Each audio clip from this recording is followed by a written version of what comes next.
guys. Okay, so here is part 3 of the 40 iconic restaurants that no longer exist. So number 21 we're on is Bill Knapp's. Bill Knapp's made a name for itself in the restaurant world thanks to its quality ingredients and menu full of home-cooked food. Not to mention its dreamy chocolate cake, founded in 1948 in Michigan. The homestyle eatery had more than 60 locations across the states before it closed down in 2002. Number 22 is Chi-Chi's. Oh, Chi-Chi's. Oh, like from Friends. No, I think that's totally unrelevant. Before Chipotle and Taco Bell, there was Chi-Chi's, the affordable and casual Mexican dining experience. Hadn't been done before and people loved it, but the idea soon caught on and Chi-Chi's couldn't compete. In 2003, the company filed for bankruptcy, and the following year, the restaurant was sued for a health outbreak, and by 2004, the restaurant closed for good. Wow. That's scary. 23. So, Stock Exchange Luncheon Club. Ooh, is this for the rich? Just kidding.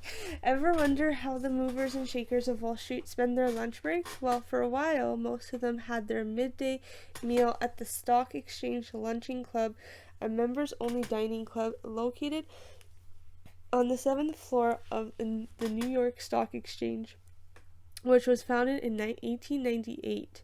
However, those are distant memories now, as the club closed in April 2006. That's a long time to be open. Over 100 years. Like, that's insane, but that's so cool. I wonder what that food was like. Very curious. I love my food. I love eating. I love my snacks, but I also love like those fancy restaurants once in a while because I find their food is so different and so unique, but it's so good.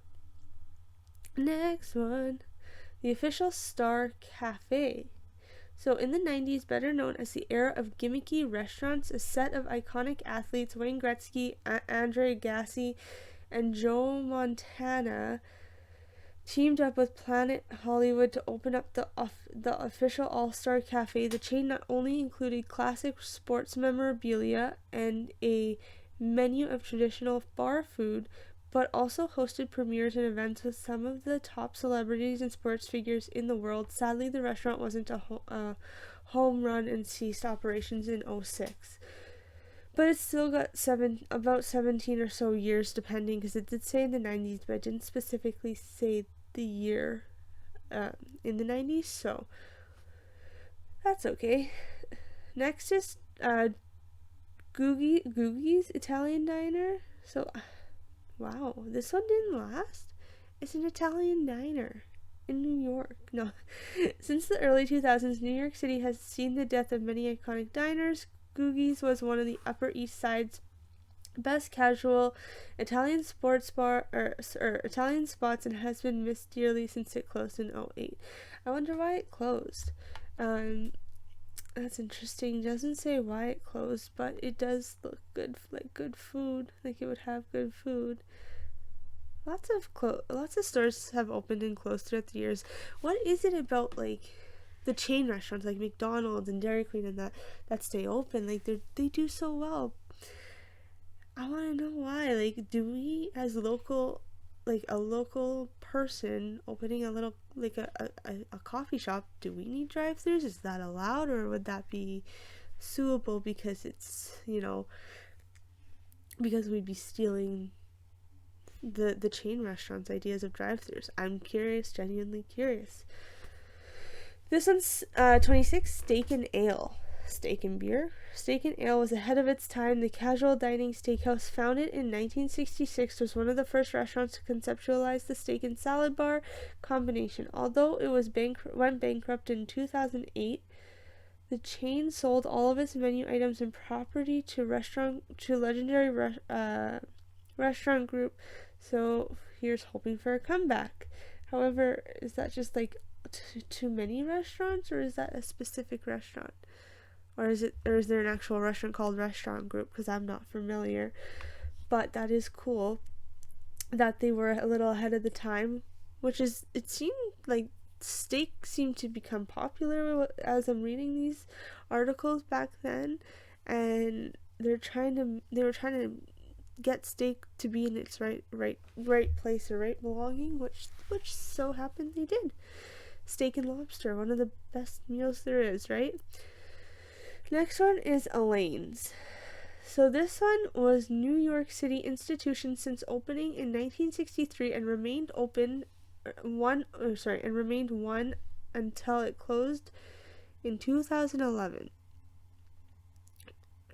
Popular with celebrities and social set, fans and photographers would frequently crowd the sides of the yellow awning just to sneak a peek at who was entering and exiting those signature wooden doors.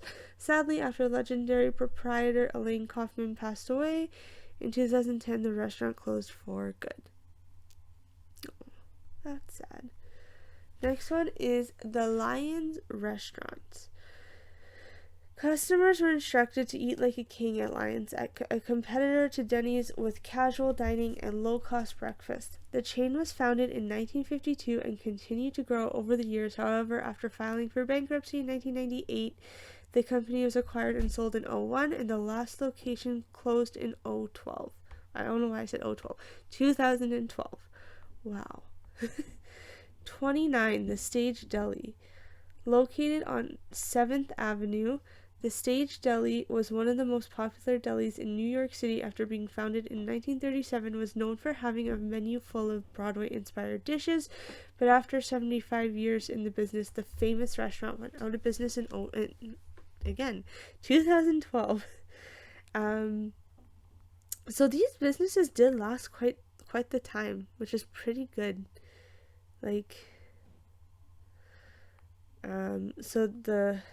Let's go back. So the Elaine's, who's been to Elaine's, by the way? I'm curious if you guys ever have, or is that only celebrity A-list people allowed in? I don't know. But 1963 to 2011, let's 7 minus 19. That's 48 years of it being open. That's really good. Really good. I love that about these restaurants. Okay. That they could stay opened or not really. I don't know. Yeah, it's cool though. Let's see. I wanted to look at number 28, Lions Restaurant, 1952.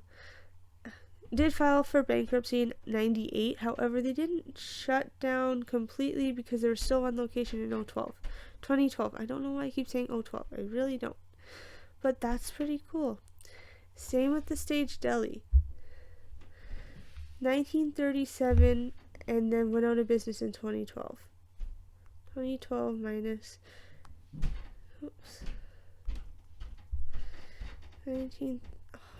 2012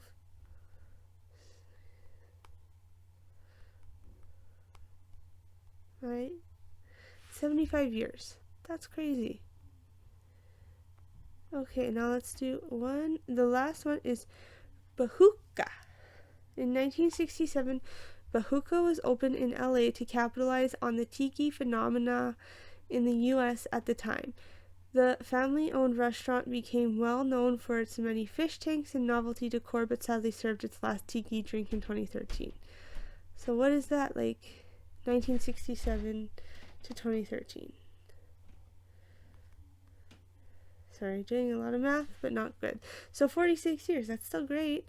There was a lot of those tiki parties, right? That was a trend at one point too, and I don't know when that started, or if that was always a trend for a while.